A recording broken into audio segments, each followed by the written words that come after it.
ইনশাআল্লাহ আজকের লেকচার যাদের কানে যাবে, আমরা যদি না খেয়েও মরে যাই, আল্লাহ পাক না খেয়ে মারবেন না ইনশাআল্লাহ। রিজিক আছে, খাবো ইনশাআল্লাহ।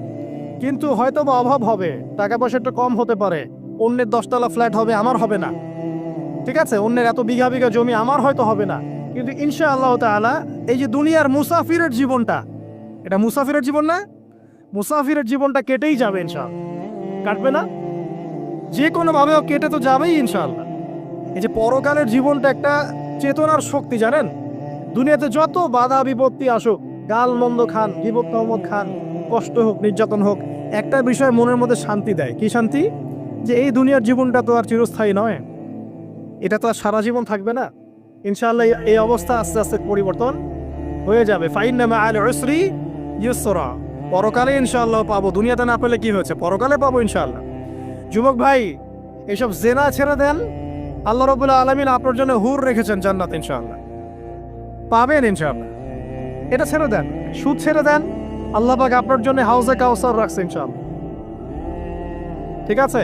অন্যায় পাপ ছেড়ে দেন, আল্লাহ রাব্বুল আলামিন আপনার জন্য জান্নাত রেডি করে রাখছে ইনশাআল্লাহ। এই দুনিয়ার জীবনটা ধোঁকা, একটা ছোট্ট জীবন, পুরা ধোঁকা, কিচ্ছু নাই এর মধ্যে। আমার কথা শোনেন, এই দুনিয়ার জীবনে কিছুই নাই। চারপাশে অনেক কিছু মনে হবে, আপনার বাড়ি আছে, গাড়ি আছে, স্ট্যাটাস আছে, টাকা পয়সা, প্রতিপত্তি সব আছে। আদতে আপনি একা, আদতে আপনাকে একাই কবরে যাওয়া লাগবে, একাই আল্লাহর সাথে হিসেব নিকেশ দিতে হবে। কেউ নাই সাথে, আমারও সাথে কেউ নাই। কিন্তু আপনি মনে করছেন যে সেলিব্রিটিজম বড়, আমি পলিটিক্যাল নেতা হয়েছি, আমাকে সবাই চেনে, আমি ইকোনমিক সেক্টরে লিড দেই, রাষ্ট্রকে লিড দেই, আমি ধর্মতাত্ত্বিক ক্ষেত্রে লিড দেই, আমাকে দেখলে মানুষ বাহবা দেয়, ইত্যাদি ইত্যাদি। দিন শেষে আমি একা, আপনিও একাই, আমাকেও একাই যেতে হবে, আপনাকেও একাই যেতে হবে। এগুলো সব চারপাশের খালি অন্ধ মোহ, আর কিছু না। তো এই মোহের মধ্যে ঢুকে পড়বেন না, আল্লাহ পাক তৌফিক ইনায়াত করুন। নবী সাল্লাল্লাহু আলাইহি ওয়াসাল্লাম বারবার বলতেন, আল্লাহুম্মা ইন্নী আউযু বিকা মিন ফিতনাতিদ দুনিয়া, বলতেন না, হে আল্লাহ, আমি এই দুনিয়ার ফিতনা থেকে তোমার কাছে আশ্রয় প্রার্থনা করছি। ওয়া ইন্নী আউযু বিকা মিন ফিতনাতিন নিসা, আমি মহিলাদের ফিতনা থেকেও আশ্রয় প্রার্থনা করছি। আরো দোয়া করতেন, আল্লাহুম্মা ইন্নী আউযু বিকা মিন আযাবিল কবর, হে আল্লাহ, আমি কবরের আযাব থেকে আশ্রয় প্রার্থনা করছি। ওয়া আযাবি জাহান্নাম, জাহান্নামের আযাব থেকে আশ্রয় প্রার্থনা করছি। ওয়া মিন ফিতনাতিল মাহইয়া ওয়াল মামাত, জীবন মৃত্যুর ফিতনা থেকে আশ্রয় প্রার্থনা করছি। ওয়া মিন শাররি ফিতনাতিল মাসিহিদ দাজ্জাল, এবং দাজ্জালের ফিতনা থেকে আশ্রয় প্রার্থনা করছি। দাজ্জালে পরে আসবো ইনশাআল্লাহ। দাজ্জাল নিয়ে আলোচনা করলে আবার কিছু মানুষ খারাজি ট্যাগ লাগাই দিতে পারে, ওই জন্য এদিকে আমি এখন যাচ্ছি না। হ্যাঁ, সামনে আসি। তো রিবার বিষয়টা বলছিলাম, আইয়ামে জাহিলিয়াতের যে সেই রিবা এখনকার বিশ্বে আছে কি নাই বলেন? ওই সময় না হয় মক্কায় ছিল, এখন কি সারা বিশ্বব্যাপী নাই? বিশ্বের কোনো কান্ট্রি রিবা মুক্ত না, বিশ্বের কোনো দেশ রিবা থেকে মুক্ত থাকতে পারবে না, এই বিশ্ব পরিচালনা যারা করছে ওদের আন্ডারে থাকলে। কখন হবে বিশ্ব রিবা মুক্ত? একদিন বিশ্ব রিবা মুক্ত হবে ইনশাআল্লাহ, একদিন না একদিন এই বিশ্বটা সুদ মুক্ত হবে ইনশাআল্লাহ তাআলা। তখন জালেম পার পাবে না, মাজলুমের রক্ত শ্রম বৃথা যাবে না ইনশাআল্লাহ। কবে, কত বছর পর আমি জানি না, কিন্তু এতটুকু জানি যে মালহামার পরে যখন আল মাহদি আসবেন, এবং তারপর যখন মাসিহুদ দাজ্জাল বের হবে এবং ঈসা ইবনে মারইয়ামকে আল্লাহ পাক নামিয়ে দিবেন, তার হাতে যখন দাজ্জাল নিহত হবে এবং জেরুজালেম থেকে যখন পুরো বিশ্ব শাসন করা হবে মুসলিমদের হাতে, তখন রিবা বলে কিচ্ছু থাকবে না পৃথিবীর ইনশাআল্লাহ। তার আগ পর্যন্ত এই অবস্থা সলভ হবে কিনা আমরা জানি না, হতেও পারে, নাও হতে পারে, তবে ওই সময় যে হবে নিশ্চিত ইনশাআল্লাহ। আসুন, আইয়ামে জাহিলিয়াতের আরেকটা বড় পাপ ছিল যে এক ভাই বলেছেন, সেটা হচ্ছে নারীর অবমাননা। কে বলেছে এই কথাটা? সামনে একজন। হ্যাঁ, আইয়ামে জাহিলিয়াতের অন্যতম একটা সেরা পাপ ছিল কি? নারীর অবমাননা। এটা নিয়ে কি বলতে হবে? এখন ধর্মের মধ্যেও আমরা নারীদেরকে অবমাননা করছি। বহু নামাজি ব্যক্তি আছে আমাদের মধ্যে, দেখবেন বোনের সম্পত্তি দেয় নাই, মেয়েকে শিক্ষিত করতে চাচ্ছেন না। কেন চাচ্ছেন না? ওর কি অধিকার নাই শিক্ষার? আপনি কি জানেন যে আয়েশা রাদিয়াল্লাহু আনহার কাছে বহু সাহাবী হাদিসের তালিম নিয়েছেন, বহু হাদিস শিখিয়েছেন কে? মা আয়েশা রাদিয়াল্লাহু আনহা। তো তিনি যদি শিক্ষিত না হতেন, শেখাতে পারতেন? তো মেয়েদের শিক্ষার দরকার আছে না? হ্যাঁ, কি বিষয় দরকার? তাদের উপযুক্ত পরিবেশ নিশ্চিত করতে হবে, নিরাপত্তা, পর্দা, এগুলো নিশ্চিত করতে হবে। তারপরে মেয়েদেরকে আপনি অবশ্যই শিক্ষিত করবেন। ঘরের কোণে বসে রাখতে কে বলেছে? আপনি নিরাপদ পরিবেশ দেন, পর্দা দেন, তারা মাদ্রাসা যাবে, পড়াশোনা করবে। ঠিক আছে? আল্লাহ পাক আমাদের মা বোনদেরকে শিক্ষিত করার তৌফিক দান করুন, আমিন। ভালো ভালো কোয়ালিটি সম্পন্ন মহিলা মাদ্রাসা গড়ে তোলেন। আর মেয়েরা যদি শিক্ষিত না হয় তাহলে আমাদের বাড়ির বউরা শিক্ষিত হবে না। আর বউ শিক্ষিত না হলে আপনি একা শিক্ষিত হয়ে লাভ নাই। তখন ওই যে বললাম টর্চার সেল, ওই টর্চার সেলে ঢুকতে হবে আর কি। কথা বুঝতে পারছেন না? আগে বিয়ে শাদী করেন, বুঝবেন ইনশাআল্লাহ। আর যারা করেছেন তারা অলরেডি হাসছে যে মিটমিট করে দেন। ঠিক আছে? আচ্ছা, সামনে আসেন। দেখেন মেয়েদের অবমাননা কিভাবে দেখাবো। সবচেয়ে বড় অবমাননা হচ্ছে ওদের দেহটাকে আমরা এখন পণ্য বানিয়েছি। এই যে পর্নোগ্রাফি দেখেন, এই মেয়েগুলোর ইজ্জতের কোনো দাম নাই। মানে তাদের দেহটাকে একটা ব্যবসার সামগ্রী বানানো হয়েছে। এবং আমি একটা লেকচার দিয়েছিলাম ঢাকায়, নীল দর্পণ, দেখবেন অনলাইনে আছে। ওখানে আমি স্ট্যাটিস্টিক দেখিয়েছি যে সারা বিশ্বে এই যে আমেরিকায় শুধুমাত্র $12 বিলিয়ন ব্যবসা করে পর্ন দিয়ে। এটা একটা ব্যবসা, একটা ইন্ডাস্ট্রি। যেমন ফিল্ম ইন্ডাস্ট্রি আছে, তারপরে গানের ইন্ডাস্ট্রি আছে না, এরকম একটা ইন্ডাস্ট্রি হচ্ছে এই পর্ন ইন্ডাস্ট্রি। এখানে সবাই অ্যাক্ট্রেস, এরা হচ্ছে অভিনেতা অভিনেত্রী। এখানে যা দেখানো হয় এগুলো কিন্তু রিয়েল না, বাস্তব না, সব ফেক। বুঝতে পারছেন না কথা? এগুলো অভিনয়, এগুলো ফেক। এবং এটা একটা ইন্ডাস্ট্রি, এর মধ্য দিয়ে মেয়েদের দেহটাকে পণ্য বানিয়ে সারা বিশ্বে ব্যবসা করছে। এবং এর একটা অন্যতম উদ্দেশ্য হচ্ছে মুসলিম যুবকদের ঈমান যেন নষ্ট করা যায়। কারণ মুসলিম যুবকদের ঈমান চলে গেলে তারা নিশ্চিন্ত, ওদের পথে আর কেউ বাধা নাই। কারণ ওদের এই জুলুমের পথে বাধা যদি কেউ দিতে পারে তাহলে কারা দিবে? মুসলিমরা। আর মুসলিমদের মধ্যে সবচেয়ে শৌর্য বীর্য কাদের মধ্যে থাকে? যুবকদের মধ্যে। তো যুবকদের ঈমান যদি চলে যায় তাহলে এদের আর কোনো সমস্যা নেই। এই বিষয়টা খেয়াল করবেন যে এটাকে ইন্ডাস্ট্রি। সো এখানে আমরা মেয়েদের দেহটাকে আমরা কি বানিয়েছি? পণ্য বানিয়ে দিয়েছি। আর এখন তো চলছে কাপড় খোলার সংস্কৃতি। প্রত্যেকটা সেক্টরে আপনি গিয়ে দেখবেন মেয়েদের ইজ্জত, সম্মান, আব্রুটাকে উন্মুক্ত করে এটাকে দিয়ে আমরা বিজনেস করছি আর কি। এটা একটা বিজনেস। এখানে সমাধান কি? সমাধান আয়েশা রাদিয়াল্লাহু আনহা। সমাধান ফাতিমা রাদিয়াল্লাহু আনহা। সমাধান খাদিজা রাদিয়াল্লাহু আনহা। আমাদের মা, আমাদের বোন, আমাদের স্ত্রীদেরকে তাদের মতো করে মানুষ করতে হবে, গড়ে তুলতে হবে ইনশাআল্লাহ। দেখবেন নারীর সত্যিকারের সম্মান নিশ্চিত হবে ইনশাআল্লাহ। ইসলাম কি কখনো বলেছে যে মেয়েরা কাজ করতে পারবে না, পড়াশোনা করতে পারবে না ইত্যাদি? এই নাস্তিকরা তো ঠুনকো যুক্তি দিয়ে আক্রমণ করে। কে বলেছে? সমস্যা এমন ইসলামিক স্টেট আছে যেখানে একটা স্টুডিও, মনে করে স্টুডিও, ছবি তোলা হয়, কথার কথা, সেখানে সব কর্মী মহিলা, কোনো পুরুষ নাই। একটা মাদ্রাসা, সমস্ত কর্মী মহিলা, কোনো পুরুষ নাই। একটা স্কুল, সবাই মহিলা, কোনো পুরুষ নাই। ওখানে মেয়েরাই পড়ে, মেয়েরাই শেখায়। জায়েজ না জায়েজ বলেন? একটা নিরাপদ পরিবেশে যদি মেয়েরাই মেয়েদের দায়িত্ব নিয়ে পড়াশোনা করায়, ব্যবসা করে, অন্য কিছু করে, জায়েজ না জায়েজ? তাহলে পরিবেশ নিশ্চিত করাটা হচ্ছে চ্যালেঞ্জ। ইসলাম বলছে না যে আপনি তাকে একদম অজ্ঞ করে রেখে ঘরের কোণে ফেলায় রেখে দেন, তাকে আপনি পড়াশোনাও শেখাবেন না, সম্পত্তির অধিকারও দিবেন না, কিছুই না। এগুলো ইসলাম কখনো বলেনি। বলেছে? আরে বোকা মানুষ! রাসূলুল্লাহ সাল্লাল্লাহু আলাইহি ওয়াসাল্লামের সময় তো মহিলা সাহাবীরা উহুদের যুদ্ধ করেছে। কি শুনলেন? রাসূল সাল্লাল্লাহু আলাইহি ওয়াসাল্লামের সময় মহিলা সাহাবী উহুদের যুদ্ধও করেছে। উহুদের যুদ্ধের নাম শুনেছেন? ওখানে মহিলা সাহাবীও ছিল, তীরন্দাজ। তাহলে মহিলারা কি করে নাই নবীর যুগে? আর খাদিজা রাদিয়াল্লাহু আনহা যত বড় ব্যবসায়ী ছিলেন, এখন এত বড় ব্যবসায়ী পাবেন? কোনো মেয়ে আছে এত বড় ব্যবসায়ী? উসমান রাদিয়াল্লাহু আনহু যত বড় বিজনেসম্যান ছিলেন, এখন এত বড় বিজনেসম্যান আছে? তো কি ছিল না সেই স্বর্ণযুগে? ওই স্বর্ণযুগের সুন্নতি আমাদেরকে আমল করতে হবে। আল্লাহ পাক তৌফিক ইনায়েত করুন, আমিন। প্রিয় মা ও বোনেরা, পর্দা ছাড়বেন না।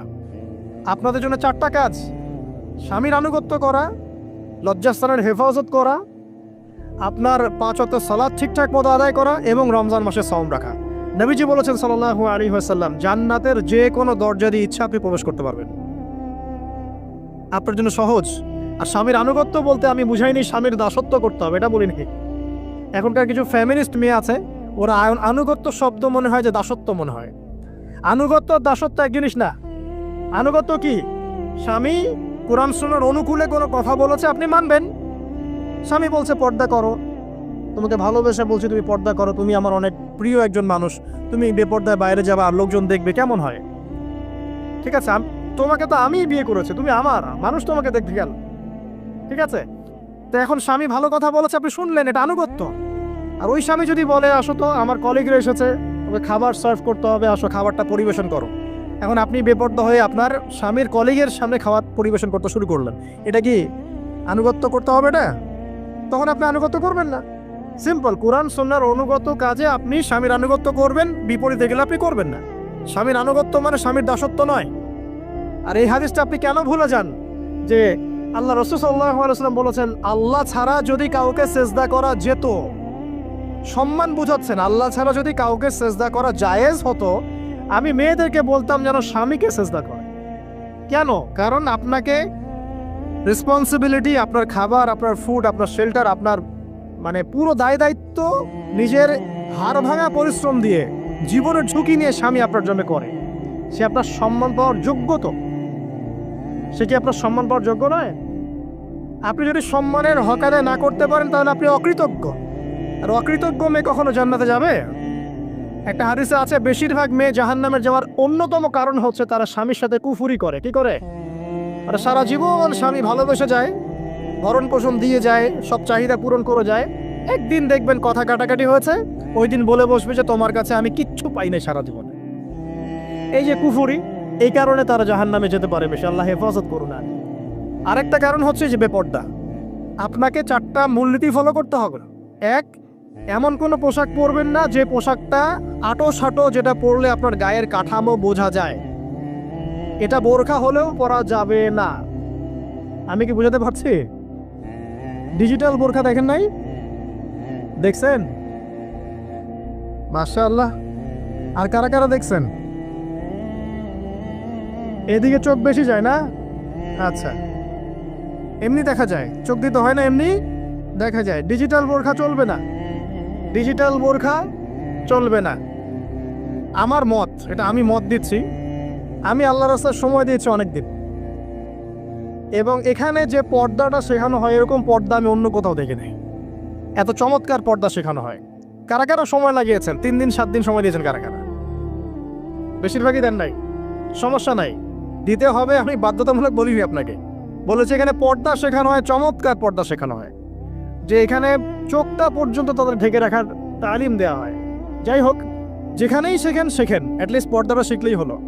এমন পোশাক হবে না যেই পোশাকটা আটো-সাটো, যেটা পরে আপনার গায়ে কাঠামো বোঝা যায়।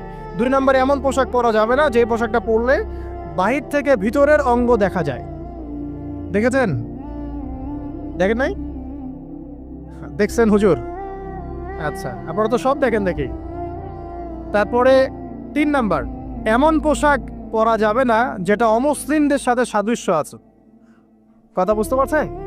অমুসলিমদের ধর্মীয় বিষয়ের সাথে সাদৃশ্য আছে এমন পোশাক মুসলিম মেয়েদের পরা যাবে না। এর মানে এই নয় যে অন্য ধর্মকে আপনি আক্রমণ করবেন, এটাও নয়।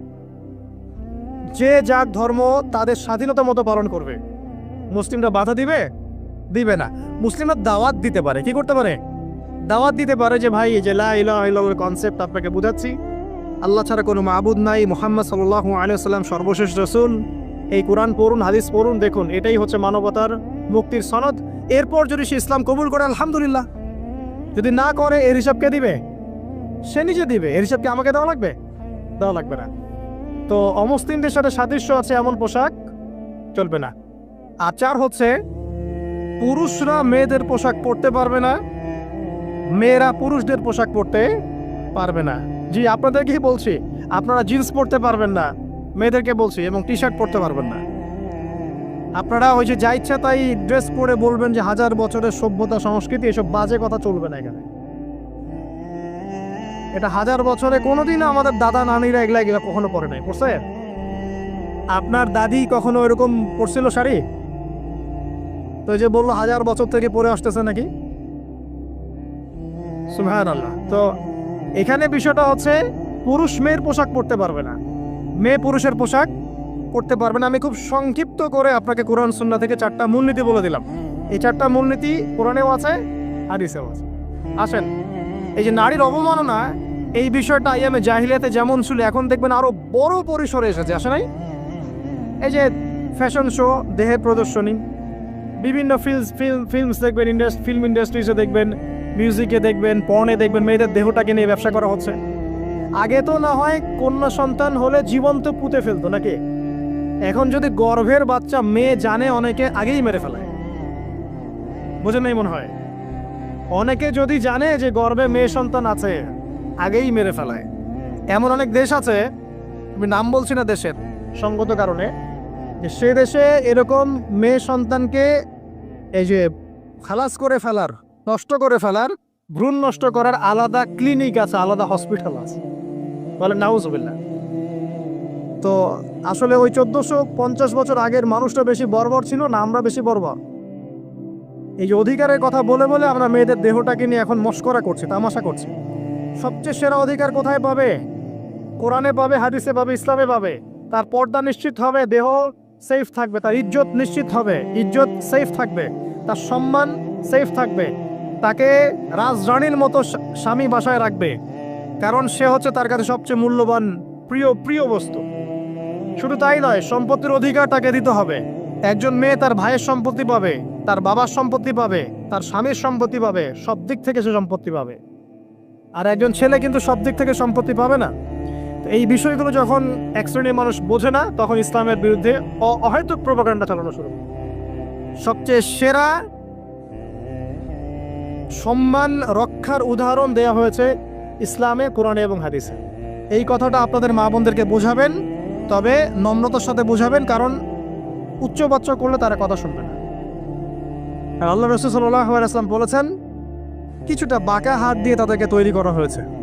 যদি আপনি শক্ত করে চাপ দিতে যান তাহলে ভেঙে যাবে, আর যদি আপনি ওই অবস্থায় ছেড়ে দেন তাহলে বাঁকাই থেকে যাবে। এখানে আপনাকে হিকমা অবলম্বন করতে হবে। আল্লাহ পাক তৌফিক দান করুন। একটা বিষয় বলছিলাম, ওই যে শিরকের পাপ এখন গ্লোবালাইজেশন হয়েছে না, ওই সুদের পাপ এখন গ্লোবালাইজেশন হয়েছে না। গ্লোবালাইজেশন বোঝেন? মানে বিশ্বায়ন, পুরো বিশ্বে ছড়িয়ে পড়েছে না। আর একটা হচ্ছে এই যে মেয়েদের অবমাননা, এটা সারা বিশ্বে ছড়িয়ে পড়ে নাই? আচ্ছা, আর দুটো বলবো, এরপর বলে আমি শেষের দিকে যাচ্ছি। আসা, একটা হচ্ছে মাদক। আইয়ামে জাহিলিয়াতের অন্যতম সেরা পাপ ছিল কি? মাদক। ওই যে বলছেন জাহিলি যুগ, কেন বলছেন জাহিলি যুগ? বিকজ ওইখানে মাদক খেত মানুষ বেশি। এখন বলেন, ওখানে না হয় মক্কায় মাদক খেত মানুষ, এখন সারা বিশ্বে মাদক ছড়িয়ে পড়ে নাই? বেশি না কম? এখন এই যে নতুন নতুন মাদক আসছে, ইয়াবা, আরও নাকি কি কি আসছে নতুন নতুন, আমরা নামও জানি না। এই যে গাজার নাম জানি, ফেন্সিডিলের নাম জানি, আর কি কি আছে, হিরোইন বলেন, আর দু একটা, আফিম, আর কি আছে? হ্যাঁ, রেন্ডি, সুবহানাল্লাহ, এই নামও কখনো শুনি নাই আমি। আচ্ছা শোনেন, বিষয়টা হচ্ছে, দেখুন এই বিষয়টা কি হালাল না হারাম? আচ্ছা, এটাকে যদি আমরা হালাল করে নেই তাহলে কি হবে? কুফরি হবে না শিরক হবে? শিরক কুফর দুটোই হচ্ছে। কিন্তু এখন মক্কার কিছু মানুষ মাদক খেয়েছে বুঝলাম, আল্লাহ রাব্বুল আলামিন ধাপে ধাপে এখান থেকে বের করেছেন। প্রথমে বলেছেন মদ খেয়ে নামাজের ধার কাছে যেও না। হ্যাঁ, তারপরে বলেছেন এই যে মাদকে কিছুটা উপকার আছে কিন্তু বেশি ক্ষতি। তারপর বলেছেন খেয়ে নামাজের কাছে যেও না। তারপর ধাপে ধাপে শেষের দিকে এসে আল্লাহ পাক বলেছেন যে এটাকে ছেড়ে দাও। সূরা মাইদায় পড়ে দেখেন, এটা শয়তানের কাজ। তখন সাহাবায়ে কেরাম রাদিয়াল্লাহু আনহুম পুরোপুরি মাদক থেকে নিজেদেরকে মুক্ত করলেন। এরপরে কি কখনো তারা মাদক ছুঁয়েও দেখেছেন? বরং মাদক দ্রব্য সেবন করলে 40টা লাঠি বেত্রাঘাত করতে হয়, ইসলামিক শাস্তি। কয়টা লাঠি? আর ওমর রাদিয়াল্লাহু আনহুর সময়ে 40 লাঠিকে বাড়িয়ে 80 লাঠি করা হয়েছে। কত লাঠি? 80 লাঠি। কিন্তু আরো একটা পাপের শাস্তি আছে, বলবো? অপবাদ, এখন যেটা বেশি দেওয়া হয়, অপবাদ, মিথ্যা অপবাদ, সতীসাধী নারীর উপরে মিথ্যা অপবাদ, এর শাস্তি হচ্ছে 80 লাঠি। আবার 100 লাঠির শাস্তি আছে, 100 লাঠি। এটা কিসের জানেন? জিনা। এই যে যারা করছেন, এর শাস্তি হচ্ছে 100 লাঠি। তাও জনসমক্ষে দিতে হবে, গোপনে না। আর 1 বছরের জন্য এলাকা ছাড়া করতে হবে। রজম একটা শাস্তি আছে, রজম। এটা কি? রজম মানে পাথর নিক্ষেপ করে হত্যা। এটা তো বর্বর, তাই না? অমানবিক, মধ্যযুগীয়। এসব কথা শুনছেন না? শোনেন, কিছু কিছু বিষয় আছে যে বিষয়গুলো করার পরে এই পৃথিবীতে মানুষ বেঁচে থাকার অধিকারটা হারিয়ে ফেলে। কথা বুঝতে পারছেন না মনে হয়? কিছু কিছু পাপ আছে, এগুলো করলে পরে মানুষ এই পৃথিবীতে বেঁচে থাকার অধিকারটা হারায় ফেলে। যেমন কোনো বিবাহিত ব্যক্তি যদি জেনা করে, নাউজুবিল্লাহ, কোনো ছেলে যদি কোনো ছেলের সাথে যৌন সম্পর্ক করে, সমকামী করে, বা এটাকে যেটা গে মানে যেটা কি বলে সমকামিতা, ঠিক আছে, এই কাজ যদি কেউ করে, এই নোংরা কাজ যদি কেউ করে, কোনো মেয়ে যদি কোনো মেয়ের সাথে এরকম কোনো কাজ করে, একই পাপ। এইসব পাপ করলে পরে এই পৃথিবীতে বেঁচে থাকার অধিকারটা সে হারিয়ে ফেলে। কথা কি বুঝতে পারছেন? আচ্ছা, তখন শাস্তি হচ্ছে আল্লাহ রাব্বুল আলামিন পাথর নিক্ষেপ করে হত্যা করতে বলেছেন। কারণ হচ্ছে সে এত গর্হিত একটা কাজ করেছে যেটা এই শাস্তি পাওয়ার সম্পূর্ণ যোগ্য। এবং কওমে লূত নামে যে কওম ছিল, ওই কওমটাকে আসমানে উঠিয়ে আল্লাহ পাক পাথর বর্ষণ করে এভাবেই শেষ করে দিয়েছে। জর্ডান একটা দেশ আছে না, জর্ডানের পাশে ডেড সি নামে একটা জায়গা আছে, ডেড সি, মৃত সাগর। ওইখানে সাদুম নামে একটা গোত্র থাকতো। কোন গোত্র? সাদুম। ওই সাদুম গোত্র এরকম সমকামী ছিল। আল্লাহ রাব্বুল আলামিন লূত আলাইহিস সালামকে পাঠিয়েছিলেন, তারা হেদায়েতের বাণী শোনে নাই। আল্লাহ পাক ওদেরকে আসমানে উঠিয়ে পাথর নিক্ষেপ করে উল্টা দিকে দাফন করে দিয়েছে। নাউযুবিল্লাহ। তো কিছু কিছু পাপ আল্লাহ পাক সহ্য করেন না, আল্লাহ পাকের আরশ কেঁপে ওঠে। এই পাপগুলো সেরকম পাপ। কথা বুঝতে পারছেন? তো এই যে জিনা, পর্নোগ্রাফি, ব্যভিচার, পরকী, এগুলোর মধ্য দিয়ে আমরা নারীর অবমাননা করছি না? এবং ধর্মের মাধ্যমে মাঝে মাঝে করছি, যখন আমরা ধর্মের নামে মেয়েদের অধিকার দিচ্ছি না। অনেকেই সম্পত্তির অধিকার দিচ্ছেন না, অনেকেই শিক্ষিত করছেন না, অনেকেই আরো এই যৌতুক নিচ্ছেন না, অনেকেই যে বিয়ের সময় যৌতুক নেয়, এটা তো মেয়ের উপর, মেয়ের পিতার উপর টর্চার করা, সম্পূর্ণ হারাম। তারপরে দেখবেন, রিপোর্টগুলো পড়ে দেখবেন যে এই বছর 2022, এই 22-এই গভর্নমেন্ট রিপোর্ট অনুযায়ী নিবন্ধিত প্রায় 1339টা ধর্ষণের মামলা হয়েছে। তো এটা এখন অ্যাভেলেবল, যে কোনো সব জায়গায় ধর্ষণ হচ্ছে, এখন অ্যাভেলেবল। মানুষ এটাকে স্বাভাবিক মনে করছে, এখন নর্মাল ধর্ষণ হতেই পারে, মানুষ এখন এমন মনে করছে। প্রত্যেক দিন পেপার খুলবেন, দেখবেন রেপের খবর, প্রত্যেক দিন খবর শুনবেন ধর্ষণের খবর। আর সব খবর তো আসে না, আসে হয়তো 10%, 20%, 30%, বেশিরভাগই আসে না। এলাকায় মোড়ে মোড়ে দেখবেন, গ্রামে গঞ্জে শহরে বন্দরে খালি ইফটিজিং দেখবেন, খালি ইফটিজিং। মেয়েদেরকে যৌন হয়রানি করা হচ্ছে, বাসে, অটোতে, টেম্পুতে, সব জায়গায়।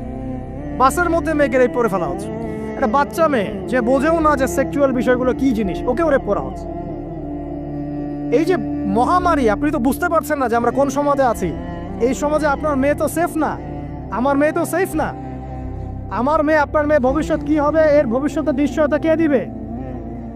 আপনার মেয়ের ইজ্জতের ভবিষ্যতের নিশ্চয়তা কে দিবে? এই নিশ্চয়তা দেওয়ার মতো মানুষ কোথায়, নেতা কোথায়? কারো ঘরের স্ত্রী, কারো ঘরের বোন, কারো ঘরের মেয়ে এখন সেফ না। যে কোনো দিন, যে কোনো জায়গায়, যে কোনো দুর্ঘটনা হতে পারে। বাসে, ট্রাকে, ট্রেনে, অটোতে, সব জায়গায় হতে পারে। আর এগুলোকে আমরা প্রমোট করছি, এখন নগ্নতাকে প্রমোট করছি, পর্নকে প্রমোট করছি। এই নগ্নতা, পর্ন, এসব দিয়ে মানুষের মাথাটাকে পুরো জানোয়ার বানিয়ে ফেলা হয়েছে। পর্ন দেখাতে দেখাতে ছেলেদের মাথাটাকে জানোয়ার, পশু বানিয়ে ফেলা হয়েছে। এরা এখন বোঝে না যে মেয়ে কি জিনিস, মা কি জিনিস, বোন কি জিনিস, তাও বোঝে না। ভাই বোনের সাথে জেনা করেছে, চাচাতো বোন চাচাতো ভাইয়ের সাথে জেনা করছে, চাচাতো ভাই ফুফাতো বোনের সাথে জেনা করছে। রংপুরের খবর শুনলাম যে মায়ের সাথে ছেলেও জেনা করেছে। এগুলো কেন হচ্ছে? এই মহামারী কেন হচ্ছে? কি সমাধান দিবে? সমাধান ইসলামে ছিল, আমরা নেই নাই। সমাধান হচ্ছে, প্রথম সমাধান অশ্লীলতার মহামারী বন্ধ করতে হবে। পর্নোগ্রাফির সমস্ত সাইটগুলো বন্ধ করে ফেলতে হবে। আজকের নিউজ দেখেছি আমি, এটা আমি ধন্যবাদ জানাই বাংলাদেশ গভর্নমেন্টের যে তথ্য প্রযুক্তির যে সেন্টার আছে, প্রায় 26,000 পর্ন সাইট তারা বন্ধ করে দিয়েছে, আলহামদুলিল্লাহ। তো কথা বললে তো কাজ হবে, কথা না বললে কাজ হবে কিভাবে? 26,000 পর্ন সাইট তারা বন্ধ করে দিয়েছে। যখন সমাজের মানুষ পর্ন দেখতে দেখতে পশু হয়ে গেছে, আপনি বাইরে এই যে আলখাল্লা টুপি দাড়ি পরে ঘুরলে লাভ আছে? ভিতর থেকে তো আপনি পশু। দেখবেন মসজিদ ইমাম সাহেব নামাজ পড়তে এসেছে, বাসায় পর্ন দেখে আসছে, নামাজে কোনো মনোযোগ নাই। দেখবেন টাপাটাপ নামাজ পড়ছে, কোনো মনোযোগই নাই, পর্ন দেখে। ইমানের আলোচনা করবেন, খুব লাফালাফি করলো, 2 দিন পর দেখবেন কোনো খবর নাই, পর্ন দেখতে দেখতে ভিতরটা শেষ, ড্যামেজ। পর্নোগ্রাফিতে যে একবার আসক্ত হয়েছে, তার মধ্যে ইমানের কোনো তেজই থাকবে না, কোনো তেজ থাকবে না। এখন আলেম জালেম সবার ফোনে ফোনে দেখবেন পর্ন চলে আসতেছে, কেউ দেখতে না চাইলেও তাকে দেখতে বাধ্য করা হচ্ছে। ফেসবুকে ঢুকবেন, নগ্ন দৃশ্য। এই নগ্নতা দিয়ে, এই পর্নোগ্রাফি দিয়ে, এই যে মিডিয়ার মধ্য দিয়ে প্রমোটিংটা দিয়ে ব্যভিচার ছড়িয়ে দেয়া, জেনা ছড়িয়ে দেয়া, অশ্লীলতা ছড়িয়ে দেয়া, পরকীয়া ছড়িয়ে দেয়া, এর মধ্য দিয়ে নারীর সম্মান, দেহ, ইজ্জতকে আমরা এখন রাস্তার সাথে মিশিয়ে দিয়েছি।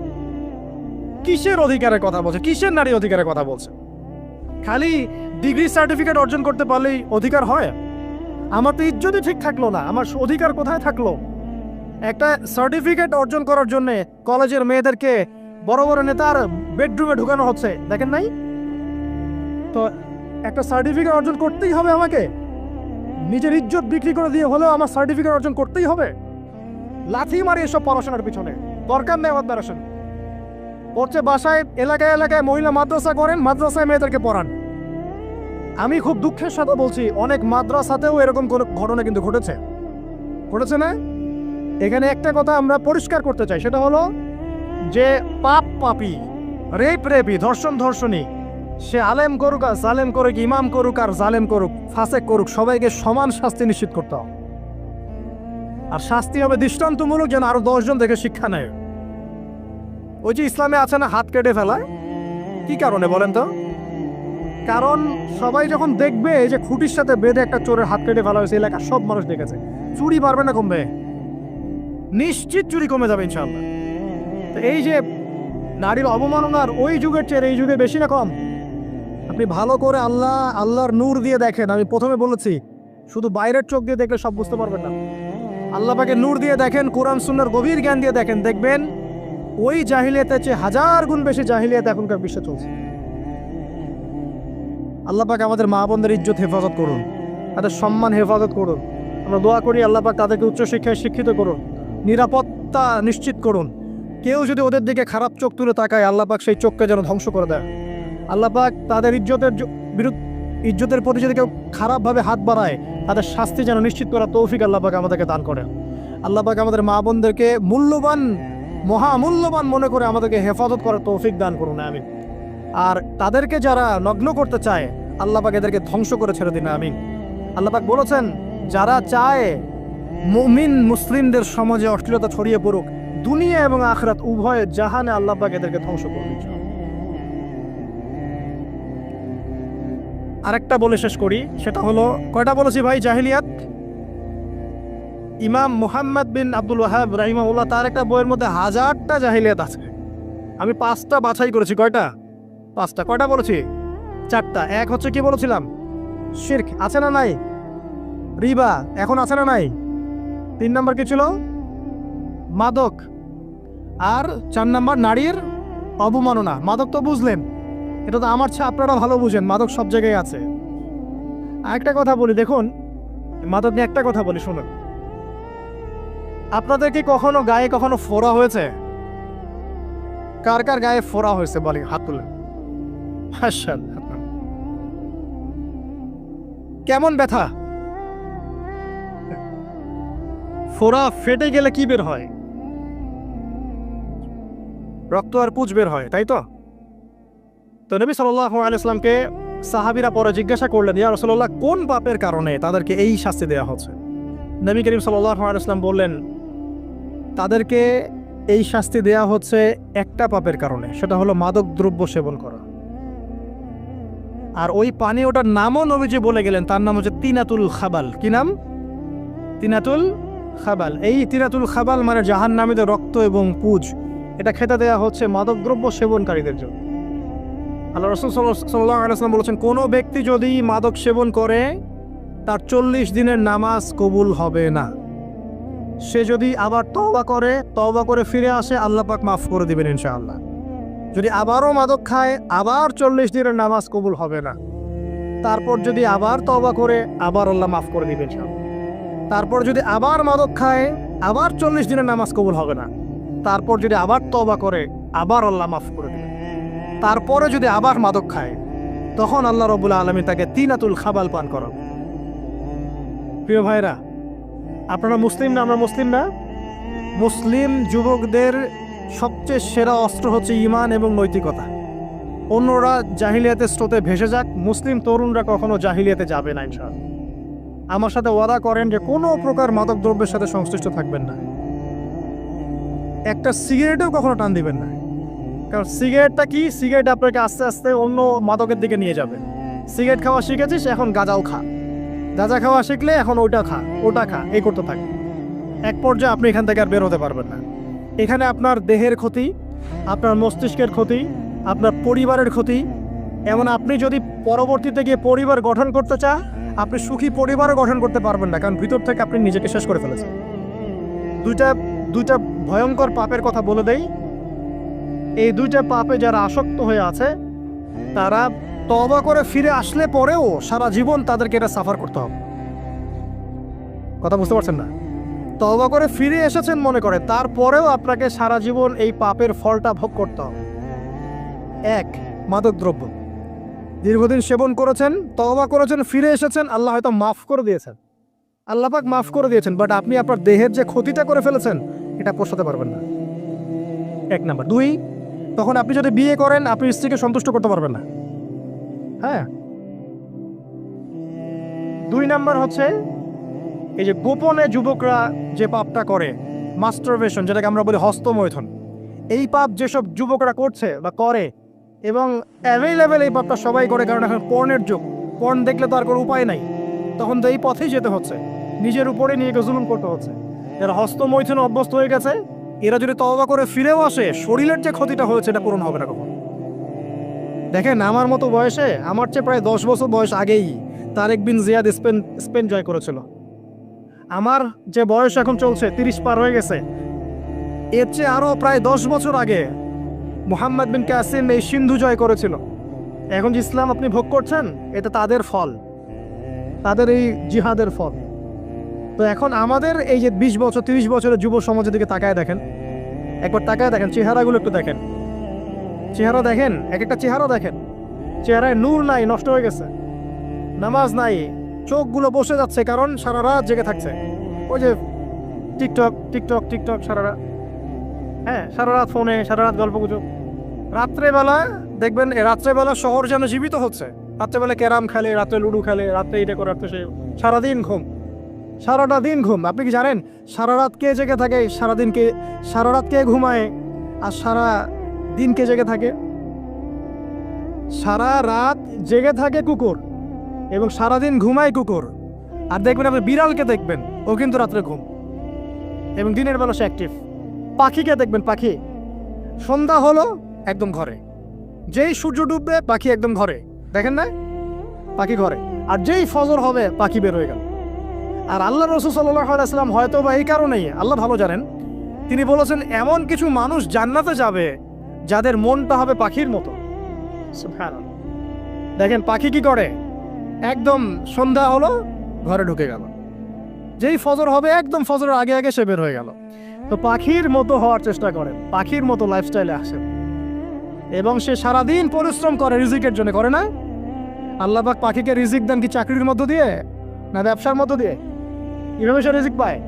তাওয়াক্কুল, আল্লাহর প্রতি তাওয়াক্কুল। আর তাওয়াক্কুল করে কি সে ঘরে বসে থাকে, না রিজিক সার্চ করে, রিজিক তালাশ করে? আপনিও রিজিক তালাশ করেন, আল্লাহ পাক রিজিক দিবে ইনশাআল্লাহ তাআলা। প্রিয় যুবক ভাইরা, আল্লাহর ওয়াস্তে তওবা করেন। যারা মাদকদ্রব্যের সাথে সংশ্লিষ্ট আছেন বা থাকার সম্ভাবনাও ছিল, এর ধার কাছেও যাবেন না। কথা করছেন তো? এবং গোপন পাপে লিপ্ত হবেন না, গোপন পাপে লিপ্ত হবেন না। আপনি যৌবনকে ধরে রাখেন, ইনশাল্লাহ দেখবেন আপনি সারা জীবন এনজয় করতে পারবেন ইনশাল্লাহ। কিন্তু যদি এখন নিজেকে শেষ করে ফেলেন, এখন নিজেকে শেষ করে ফেললে আপনি বিয়ে করলে পরেও দেখবেন আপনি পস্তাচ্ছেন। ওই যে কলিকাতা হারবালে যেতে হবে, তখন মডার্ন হারবালে দৌড় দিতে হবে। আর সব হারবাল টারবাল খেয়ে লাভ হয় না। কারণ কি? কারণ আল্লাহ প্রদত্ত যে নেয়ামত সেটা আপনি নষ্ট করে ফেলেছেন। এখন এইটা আর আপনি ক্ষতিপূরণ দিতে পারবেন না। অতএব জীবনটাকে সিরিয়াসলি নেন। মুসলিম তরুণ যুবকদেরকে উদ্দেশ্যে বলছি যে আপনারা কায়িক পরিশ্রম করেন, 5 ওয়াক্ত সালাতটা আল্লাহর ওয়াস্তে নামাজে মসজিদে এসে পড়েন। বেশি কিছু করতে বলছি না ভাই, আমার কথা শোনেন, বেশি কিছু করতে বলছি না। আল্লাহর ওয়াস্তে 5 ওয়াক্ত নামাজটা মসজিদে পড়েন, পারবেন না? আচ্ছা, ডেইলি 10টা পৃষ্ঠা করে কোরআন তেলাওয়াত করেন, পারবেন? আল্লাহ তৌফিক দান করুন। ডেইলি 2-4 টাকা করে সদকা করেন, পারবেন? আচ্ছা, প্রত্যেক দিন কিছু দাওয়াতি কাজ করেন, আমর বিল মারুফ, সৎ কাজের আদেশ করবেন, নাহি আনিল মুনকার, অসৎ কাজে নিষেধ করবেন, পারা যাবে ইনশাআল্লাহ। আপনি হালাল রিজিকের একটা সন্ধান খোঁজার চেষ্টা করেন, পারবেন ইনশাআল্লাহ। পড়াশোনায় নিজেকে ব্যস্ত রাখেন, লেখাপড়ায় নিজেকে ব্যস্ত রাখেন। যদি এর পাশে আপনি সময় পান, আমি বলবো আপনি খেলাধুলা করেন। যদি সময় কিছু বের করতে পারেন, কায়িক কিছু পরিশ্রম করেন, প্রয়োজনে কিছু কসরত করেন, জিম করেন, খেলাধুলা করেন, তারপরেও পর্নে যায় না, তারপরেও গার্লফ্রেন্ডের পিছনে সময় নষ্ট করেন না, তারপরেও যে টিকটক, ফেসবুক, ইউটিউব নিয়ে পড়ে থাকেন, ওগুলোর চেয়ে খেলাধুলা করা অনেক ভালো আছে। অ্যাটলিস্ট আপনি ফিজিক্যালি ফিট থাকবেন। অনেকে বলতে পারে যে এটা না করলে হয়, এটা বাজে কাজ, সময় নষ্ট। আমি মনে করি এখনকার যুবকরা যেসব পথে সময় নষ্ট করছে, এর চাইতে অ্যাটলিস্ট খেলাধুলা করলে ভালো ছিল। একটা সময় ছিল না, আজকে থেকে 10 বছর আগে প্রচুর খেলা হতো না? ক্রিকেট হতো, ফুটবল হতো, এই ব্যাডমিন্টন হতো শীতকালে, তাই না? খেলার লিপ্ত থাকলে কিন্তু আমাদের মধ্যে একটা হৃদ্যতা, একটা বন্ড তৈরি হতো, একটা বন্ড। আমরা অনেক টুর্নামেন্ট খেলতাম না? এখন দেখবেন কিচ্ছু নাই, সব বন্ধ, খালি ফোন, সারাদিন কি ফোন। এটা আরও কি ডেঞ্জারাস না? এভাবে তাদের ফিজিক্যাল বডিটা নষ্ট হচ্ছে, মেন্টাল স্ট্রেংথটাও নষ্ট হচ্ছে।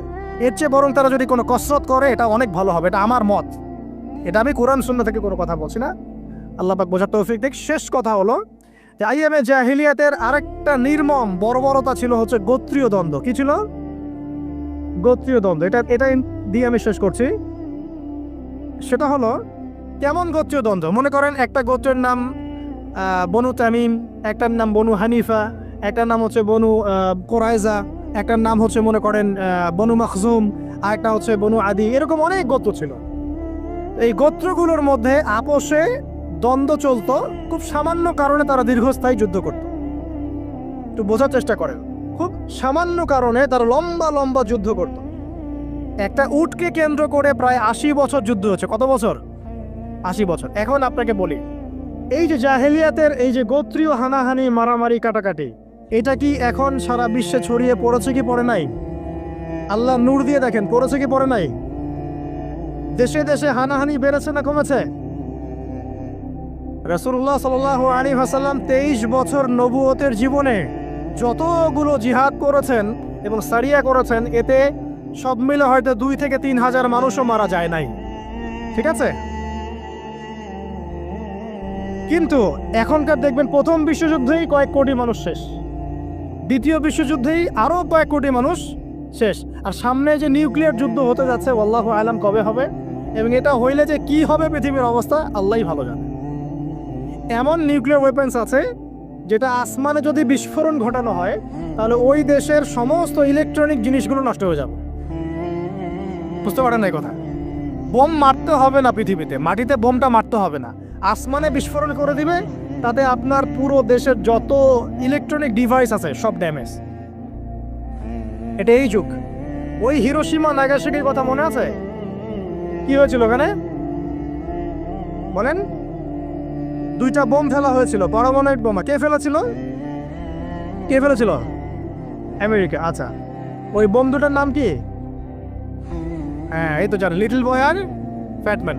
ওই 2টা বোম পড়ে যে কোটি কোটি মানুষ মারা গেল, এখন পর্যন্ত জাপানের মানুষ তার তেজস্ক্রিয়তায় ভোগে। এখনকার পারমাণবিক ওয়েপন্সগুলো তার চেয়ে অনেক অনেক অনেক বেশি শক্তিশালী, হাজার লক্ষ গুণ বেশি শক্তিশালী হতে পারে। রাশিয়ার কাছে এমন সুপারসনিক মিসাইলস আছে, নিউক্লিয়ার মিসাইলস, যেগুলো শব্দের গতিবেগের চাইতেও 10 গুণ বেশি যেতে পারে। শব্দের গতিবেগ কত হার্টস বলো? তোমার সায়েন্সে পড়ো নাই? তো এই শব্দের গতিবেগের চাইতেও 10 গুণ 20 গুণ বেশি যেতে পারবে কি একটা মিসাইল। মানে মিসাইল আবার আকাশ প্রতিরক্ষা ব্যবস্থা বলে একটা কথা আছে। আকাশ প্রতিরক্ষা ব্যবস্থায় ওই মিসাইলগুলোকে ডিফেন্ড করে দেওয়া যায়, ধ্বংস করে দেওয়া যায় আকাশেই। ওই প্রতিরক্ষা ব্যবস্থাও ধরতে পারবে না কত জোরে মিসাইল যাচ্ছে। এবং সেই রাশিয়াকে উস্কে দিচ্ছে এখন পশ্চিমারা, ফেলো একটা বোম, ইউক্রেনে একটা বোম ফেলো খালি। ও যদি একটা ফেলেই দেয়, তখন দেখবেন পশ্চিমারা সবাই মিলে আবার যুদ্ধে নেমে যাবে, পুরো ব্যাসাকার হয়ে যেতে পারে। আল্লাহু আলাম, আল্লাহ ভালো জানেন। তবে এটা সময়ের ব্যাপার মাত্র যে বিশ্বে একটা ভয়ঙ্কর প্রলয়কারী কিছু একটা হতে যাচ্ছে। বলবো যে ভবিষ্যৎবাণী করে বেড়াচ্ছে। ভবিষ্যৎবাণী করি নাই, আপনার বর্তমান সম্পর্কে জ্ঞান নাই বলেই বর্তমানকে আপনার ভবিষ্যৎ মনে হয়। বর্তমান সম্পর্কে আপনি অজ্ঞ বলেই বর্তমানের জ্ঞানটাকে আপনার কাছে ভবিষ্যৎ মনে হচ্ছে। বর্তমান সম্পর্কে জ্ঞান অর্জন করেন, দেখবেন সঠিক বুঝতে পারবেন। নিউক্লিয়ার যুদ্ধের দ্বার প্রান্তে তো যেটা বলছিলাম, যে এই যে গোত্রীয় হানাহানি দেখেন ছড়িয়ে পড়েছে, আর এই হানাহানিকে উস্কে দিচ্ছে কারা? এই হানাহানিকে উস্কে দিচ্ছে একটা শ্রেণী, তার নাম জায়নিস্ট।